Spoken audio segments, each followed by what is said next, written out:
Welcome back! You're watching Speed 5, the Draft Allstars. Allstars is a 2-duel format. In the first round, Zlewikk managed to complete 9 quests out of 9. Unfortunately, Flurry only managed 3 out of 7, so at a severe points deficit. Let's see how our players are feeling. Well, Zlewikk, congratulations for a well-played 9-pointer. Flurry, how's the format treating you? Oh man, I was trying to do all of them at the same time, and I was like, oh, I can just get a couple vassals and curry favors on them, and it'll all be fine. And whilst I'm conquering China, and I'll just truce break Ming a million times for the money. And that was, I did the order completely wrong, like the order in Uzbek, and they were allied to like every tribe in existence, and I didn't even check because I was just like, oh, I gotta go quick. And at that point, I was like, okay, no, you know what? This is Jover. Yeah, I mean, this is the game mode where you need notes to keep track of what you're doing, and we're gonna do it again. So let's go to our draft board. So as a reminder, in this second duel of the two, we have already banned the first 6 picks of last game, meaning there are some here that can't be picked anymore. It also means that you only get 1 ban face each after 2 picks. After that, we're just gonna go pick. And you can't play Oirat or Korea or any of the other 150 plus dev nations. Zlewikk, you started last time, so the question, Flurry, is do you want first pick or do you want Zlewikk to have first pick? I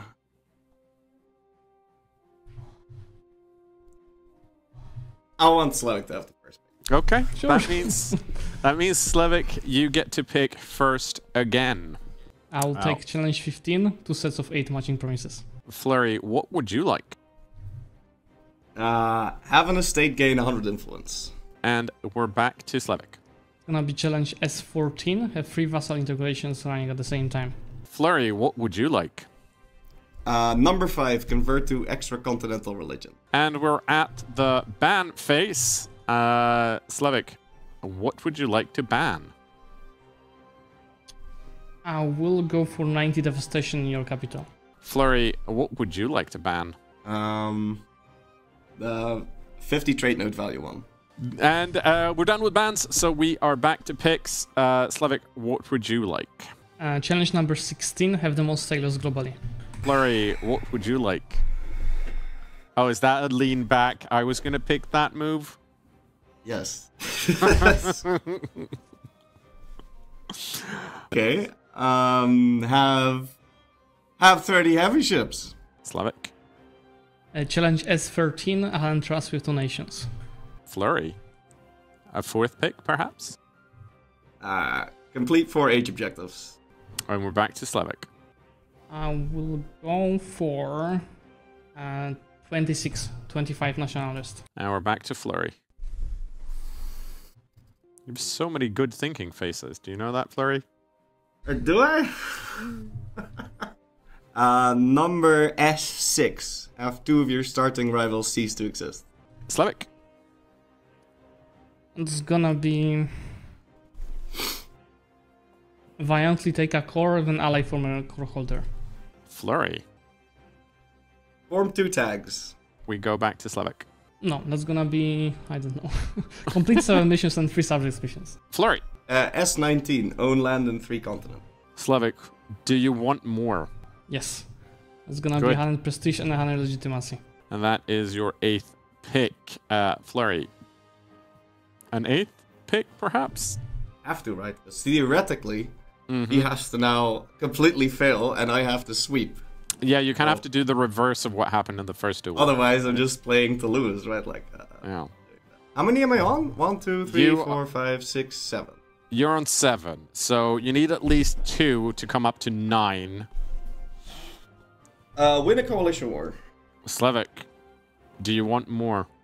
Yeah, let's do it. 50 corruption, challenge 24. And we're back to Flurry. Own 5 great projects. Zlewikk. That's it for me. That's it. We're back to Flurry. You have 9. You might want to grab 10. Enforce Rebel Demands through War. And that is going to be it when it comes to the picks. And now, of course, we have one final question before I let you guys go. And that is, Flurry, what nation are you playing? Portugal! Zlewikk, I remember. what are you going to be playing as? Round 2 for Majapahit. Best of luck to both of you. And Flurry, remember, all you have to do is get 10 and have Zlewikk fail again. Everything. Like you did last week, and you'll win. It's easy. Other people that probably have great ideas on how to move forward is, of course, our casters, Count Christo and Ludi. That might be a cat. We'll find out. Hello, welcome back. I have some props to explain to you how this round is going to go. Hopefully you can understand. It's complicated mathematics going on here. 10 is larger than 9. That is all you have to remember in this round, because 10 is larger than 9, which means that Flurry can still win. It requires, of course, that he gets all 10 of his challenges. I think we all need to appreciate the fact that Zlewikk is a 10 out of 10 amazing dude, and he chose the objectives to give Flurry a chance to win as well. Like, if he was somebody else, he could have just chosen 2 objectives, which is easy, and he would have automatically won. So big kudos to that. It's definitely going to be a match, because as we saw last week, Zlewikk took on challenges not dissimilar to these and failed. Walked away with 0 points from that round, as I recall. So it's definitely possible. Yeah. We are nearly ready to launch into the game. But before we do, once and for all, without qualification, Ludi, who's going to win this round? Oh, it's Zlewikk, hands down. I said Flurry the last time. Now I have to say Zlewikk. Okay, I have to be equally bribed by both sides. To be honest, in this round, I think Flurry has an easier game. Okay, so we're switching sides now? We are switching sides. We are switching sides. Portugal, obviously, a super strong pick. We've seen them in the draft before. Yeah, twice. Yeah. Once, Portugal has been amazing successfully. In the draft. Majapahit's a really strong nation as well for the objectives that he's got. Like, he's got the right nation. The last time when he chose Majapahit, he went for the 200% overextension, which took the better part of 30 minutes for him to just get that one objective. So, luckily this time he didn't go for that. I think he's got a good position, but I thought he had a good position last week. He did have a good position last week as well, yeah. So it is a little bit, RNG, I guess you could say. Right, looking, pretty easy. He's going for the Castile Alliance, just keeping, not having to worry about the European front. Looking pretty good. Good start here. Let's take a look over at Zlewick's perspective. And what's interesting about this round, honestly, is that both of our players have something to prove, right? Flurry has to prove that he's better than a 0-point player from the first round, and Zlewikk has to prove that he's better than a 0-point Majapahit player from last week. So they're both up here trying to prove that they can do it. Regardless, though, both of them are really great players, and I think the thing we need to take out of this the most is that it's extremely enjoyable watching them do what they do. I like to see that Zlewick's very well focused, though. He's getting curry favors at the same time, and he's just, whenever he needs to do something else with the diplomat, he switches in and he gets the diplomat back afterwards. That's really good to see, like, he's extremely focused in the game. Yeah, take a look at Flurry's perspective here. Looking pretty nice. Oh, look at that border gore. You love to see it. No, I think we all hate border gore. We can all agree as a community. But I like that he's already marching his way towards the Moroccan lands.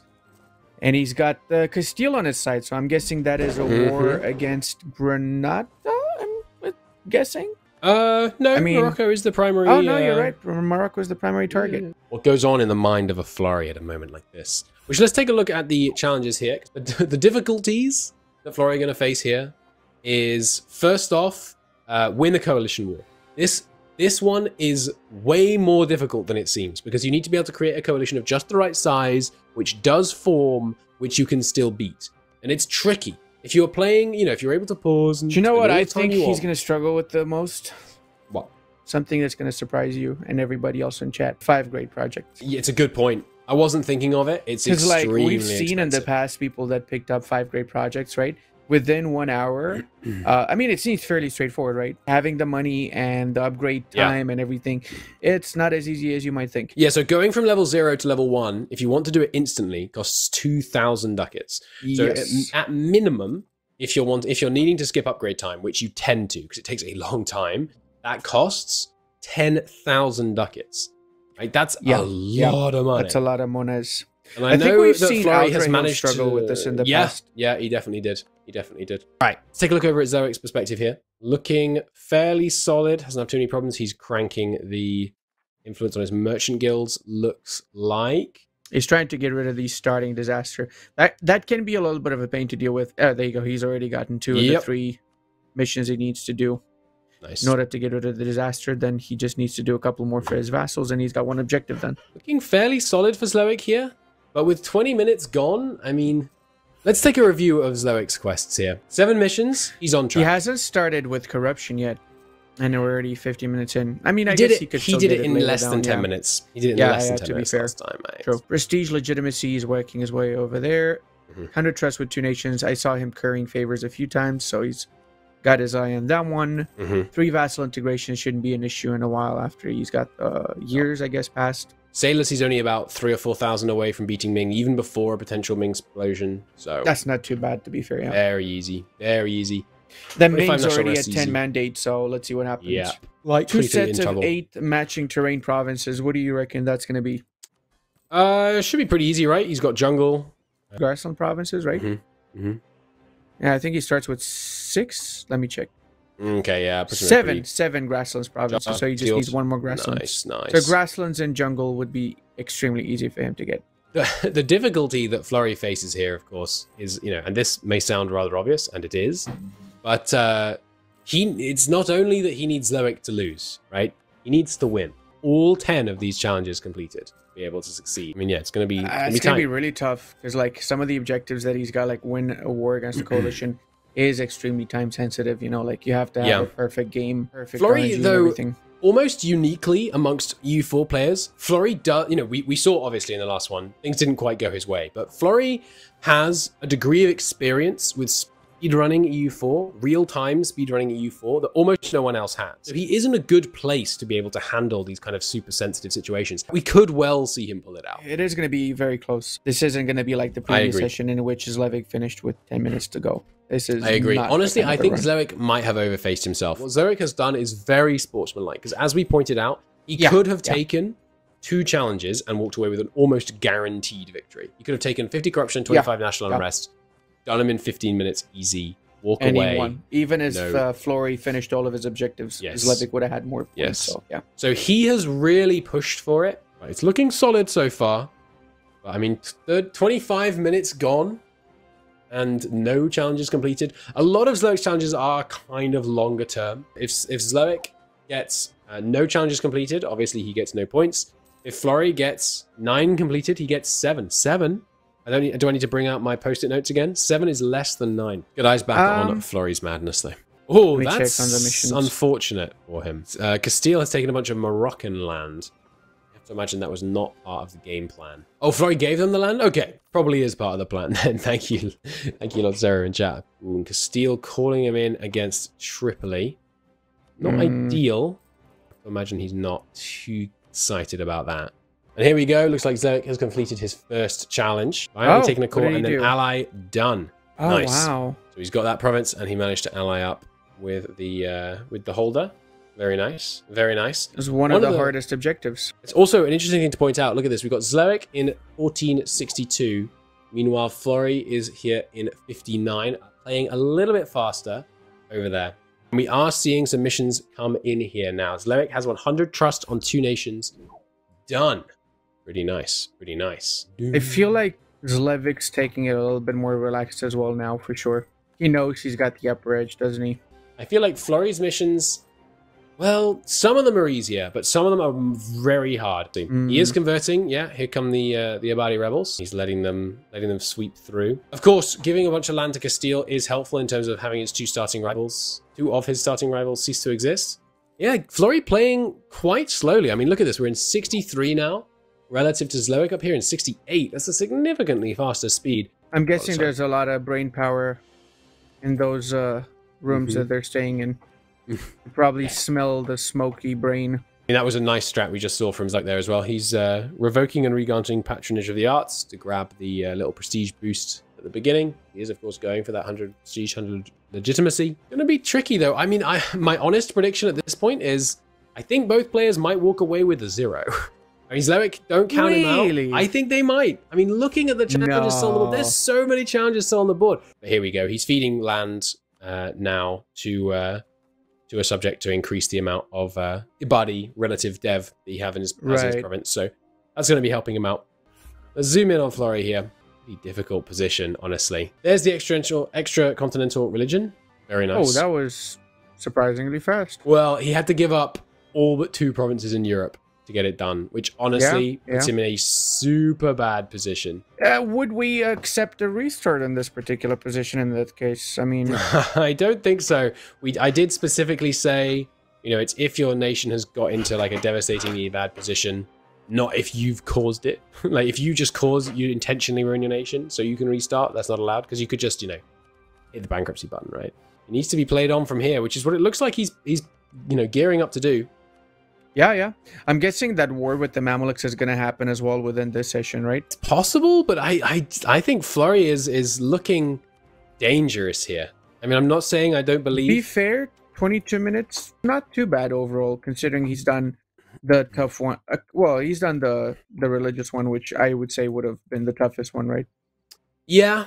I mean, that religion flip, I mean, it cost him. The thing is, you know, yes, he got the challenge done, but so much land had to be thrown away to do it. It really feels like doing that at the last minute was the play. We will see. But yeah, he is looking for that national ideas, it looks like, to try and get the colonialization. So I don't think he's going Mamluks. It's going to be darn close. It's going to be very close, but I would say that we might get a little bit of a surprise and we might see a turnaround towards the end of the session. It's looking kind of good for Florry here. Like he's got a good base, you know, nothing's falling apart, but his econ is in the toilet. He needs 30 heavy ships. He needs 5 great projects. It's looking very, very difficult. We'll see. Zlewikk has managed to complete 2 sets of 8 matching provinces. Well on his way. 5 missions done now for Zlewikk. I'm very surprised he hasn't got most sailors in the known world yet. He did just used. I'm not trying to claim it was a waste. Sailors, he's probably going to need for Ming to... He had 20,000 a second ago, which was more than Ming had in the previous game anyway. But it's looking like Zlewikk might be able to get another clean sweep. He's got 21 corruption, started that number ticking in the right direction. Anyway, 16 minutes remaining on the clock. The question now, Ludi, is can Zlewikk get another clean 9 challenge sweep? I think that if I say yes or no, whether it's possible for one or the other now, it would spoil the fun. It would spoil the... I think instead we should think about how amazing it is to watch these 2 extremely professional players dash it out and using these awesome strats to just, you know, have fun and also show that you can play EU4 in more unconventional ways. And there we go. The colonization effort is kicking off. Going to Barbados. Nice. Grabbing that. Nice. That's going to get him 1 more challenge done. Golden Era activated. I know you love to see that. Oh, yeah. You mean Florry's not saving it for absolutism? Big advocate of having that on. Earlier, the better. How about the great projects? How are you looking on that, actually? It's not going to happen. I think that one is looking very, very challenging. Because he'll need so much money. This is a very difficult position. He's got that colony done though, so that's 3 continents. Oh, he's got more Ibadi zealots have risen up. Nice. It's looking doable. Getting some debases in, keeping those currencies running. Florinomics in full effect right now. But yeah, bankruptcy looming. It's not looking ideal. It's not looking ideal. 30 heavy ships, 5 great projects. They just cost too much money. Now Zlewikk here looking pretty strong. All he needs is most sailors, 50 corruption, and 25 national unrest. And look at this. He's setting up to cause himself a bunch of unrest, I think. So I'm guessing he's going to try and get the unrest first, and then get the corruption. The corruption afterwards. Yeah, he's learned from the previous session, from the previous run. Yeah, he's going for high opinion, guarantee, military access, and royal marriage with nations, such that when he declares on them, it's going to give him a staggering quantity. He wants to do it, but look at this. Florry is AFK. Florry has stepped away from the keyboard. It's not looking great. What happened there? Oh, what the heck? He's not. He's going Pirate Republic. Let's go. Let's go. He has released Saleh. Or Sail. I'm not sure how you pronounce it, but there we go. So now the coastal raiding to be able to afford some heavy ships. It's beautiful. It's beautiful. It's not necessarily a winning strategy, but hey. He's going down in glory, right? As a ship captain. yeah. Oh, Captain, my Captain, this is your 8-minute warning. It's a beautiful thing that you have here.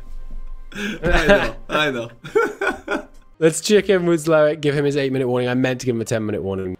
This is your 8-minute warning. Good luck. All right, silence. You sound when you give the warning, you sound as if you're about to take their house if they don't pay rent or something. This is your final warning. This is the Bank of England. I've come for your land. The Bank of England. Well, anyway. Sweden got Burgundy, did they? I missed this. Wait, they did. Look at that. Sweden got the Burgundian inheritance. That is beautiful. I don't think I've ever seen Sweden get the Burgundian inheritance. No, I have literally never seen this. Of course, it became like some weird HRE minor nations. Like became a lot more likely since Emperor. I mean, otherwise it's not too bad. But that French Burgundy, I mean, the man has left the building. We'll keep eyes on Zlewikk as the question becomes: is he going to manage to redeem himself? Because it looks like Zlewikk is going to come out with a win. Do you reckon Zlewick's going to finish with a perfect 2 out of 2? The thing is, there are many things to be said about Zlewikk. Handsome, intelligent, all of these things are true. But the other things that are to be said are A, he needs to get these 3 more challenges, which are not trivial. You know, the unrest could cause him some problems if he has too much corruption, things like that. He should be able to get it, but there's only 6 minutes left. The other things that can be said is he did a true sportsman move, picking 9 challenges. But that's enough compliments. Let's go on the negative. Yeah.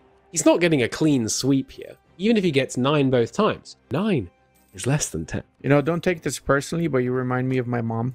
Really? I take that as a great compliment. For sure. Why is he deving up land over here? What's the big idea? He knows he doesn't need crown land, right? He doesn't need to. I mean, I'm actually wondering also. Oh, sailors, obviously. Sorry. Wait, he's got the most sailors, right? Oh, true. He doesn't have the sailors' ability. Yeah, 12k to 18k on sailors. It's looking very tight. Looking very tight indeed. Wow. Yeah, I mean, he had more. I thought he had way more sailors in this early, but I must have seen it wrong. Yeah, I mean, it's gonna be tricky. It's gonna be tricky. He could war Ming and then try and kill some of their sailors, but the problem is he's likely to lose because I don't believe mandate actually hurts their navy. And yeah, the problem is he doesn't want to cause the national unrest till he's finished dealing with sailors because he doesn't want to ruin his country until after he's got all the sailors. So it looks like he might come just short of a clean 9-9. But it's close. I mean, it could still happen, but with 4 minutes, I mean, it's really going to come down to the wire. How is Florry doing? Is he back? Or I suspect no, but we'll have a look. Florry is back, but he is still hands off. Not only Swedish Burgundy. Yes, hello, Florry. I mean, I can't pretend that the round all comes down to this, but still, pressure is on Zlewikk because he wants to redeem himself. If he completes 6 challenges and fails 3, which he's not going to do because he just completed 1. So he's up to 7 challenges, which means he has guaranteed himself 3 points. Are we going to get the full circumnavigation? Not quite. Not quite. But yeah, I mean, he's put himself in this difficult position. What could he do? I mean, he can't build the sailor building yet. He hasn't got the tech. He could try and go for the collapse of Ming, but I mean, 3 minutes, or you wouldn't really. 2 minutes 45. I mean, it's going to be very difficult. No CB Ming and try and release half of the country in the south, maybe.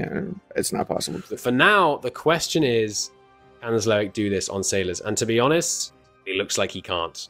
I don't think he's going to be able to do it. And it seems like he's throwing away his chance at getting the national unrest to focus on trying to get the sailors.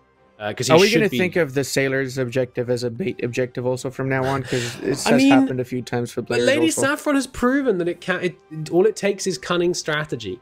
She's got that achievement almost every time it appeared on the board. She drafted it and she got it. She was the master of having the most sailors in the known world, because she knew that the phrase that matters in there is not sailors, it is known world. True. It wasn't about, it was more about grammar than anything else in that case. It's not quite gonna, oh, it might be. It's so close. Oh my God, I think it might be less than 1,000 too few. Let's see. Did he declare the correction already? Oh no! Exactly 1,000 too few. Almost exactly anyway. Wow. That is heartbreaking. Can he get trade favors for sailors? He might be able to with 1 minute and 19 seconds left, because he had those allies earlier. True. But no, I think he's going for the unrest. I think he's just going for the unrest with 1 minute remaining. I will give him a warning here. 1 minute. This is 1 minute and 5 seconds. Oh, can you believe? Can you believe that he was 1,000 sailors short right at the end? Yeah, there is the no CB, breaking truce, has military access, has royal marriage, cranking almost up. 25. 23, not quite there. And then, of course, at the end of the month, it goes back down to 20 war exhaustion. Yeah. Puts him in a bad situation, but this should be enough, I believe. Should add up. Yeah. We're to 33 exhaustion. There you go. There it is. With 19 seconds to spare. This man knows how much time he has, but Ming... Oh, that is so close so as well with that last one. Unbelievably close. 8 out of 9 challenges, it very much looks That's impressive. it's going to be walking home with today. Still an absolutely sterling display, and look at that. That is GG. That is the end of the round, and that is a glorious, glorious victory for Zlewikk. 8 out of 9, following a 9 out of 9 in the first one. Very, very nice play. Flurry pulling out some wild strategies in the second one, obviously. Doing what he could. The Abadi flip working. Managing to get that done. Really, really nice. Obviously not enough to climb the mighty mountain that Zlewikk set up to defeat him with. Very, very solid, very consistent play. I think this was one of the most enjoyable runs of the draft. I had a lot of fun watching it personally. What did you think, Anders? You thought it was terrible, right? You thought it was rubbish. I'm kind of with Ludi in the sense that I think one of the things we need to recognize here is that they had 30 quests, and with the bans, like, there was almost nothing left on the board. Like, for both players, those last few picks were so into, oh, am I doing this or am I not doing it? They clearly pushed it harder than they should have. At least Flurry did, but I put that down to inexperience with the format. I mean, you can play the game for tens of thousands of hours, as we all know Flurry has. At the end of the day, the draft, it requires something different of you. It's a different way to play. But if we want to be mean about it, I think the final score then is Zlewikk 15, Flurry 0, which it is. It's decisive. It's very decisive. I wanna see more of both of our players because they played really well. It's Zlewikk played amazingly well, and I think Flurry kind of got a bit stuck in the format. But that's the draft. Congratulations, Zlewikk. Thank you. I got my revenge back for the Masters Universalis. Yeah, you did. In a spectacular way. Well done. That was really well played. Oh man. If I had practiced that like once, because the plan was actually kind of clever, but it was like too many things at once. I'm way too chaotic for this. I need to at least, my brain is just like doot doot doot doot, and it. You need to have someone just standing next to you, going like, "No, you do this quest." Yeah. Usually that's like something in my head because I've done it before, but this was just like.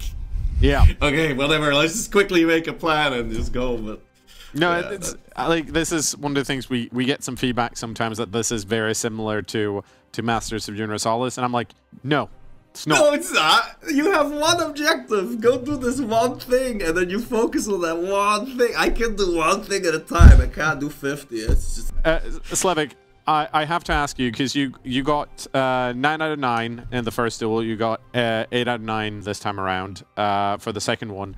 Did you have a plan going in for both of the duels, or was this more like on the fly? I did have a plan, and I pretty much only planned destinations. The others will be like based on my experience from the previous week. So maybe I could do Killua, maybe I do Manchu because I did them already.